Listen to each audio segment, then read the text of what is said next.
be cautious about is doing a consolidated loan. Now, a consolidated loan you can get through your bank or your credit union. I would suggest that you go with a credit union because the interest rates are going to be better. A consolidation loan does means that they take all that debt that you have and they consolidate it into one amount. The bank then pays, or the credit union pays off all those credit cards. They don't trust you with the money. They pay the credit cards directly.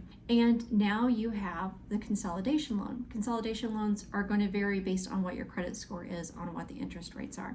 But you are going to be paying an interest rate on that. But a consolidation loan might be for 4 years or 5 years. So you can see that's going to be a lot longer than, say, like 15 to 21 months. But you are going to be paying interest on the consolidation loan. And just like that 0% card, if you haven't got your spending under control, you're now going to have a consolidation loan with all of your debt. You're going to have that payment and you're going to rack up your credit cards again. So it really just all circles back around to getting your spending under control. The one thing that is good about a 0% card and a consolidation loan is that it condenses all of your debt into one payment. So you can focus on making that one payment and paying as much as you can towards that payment. So you can get rid of that debt as fast as you can.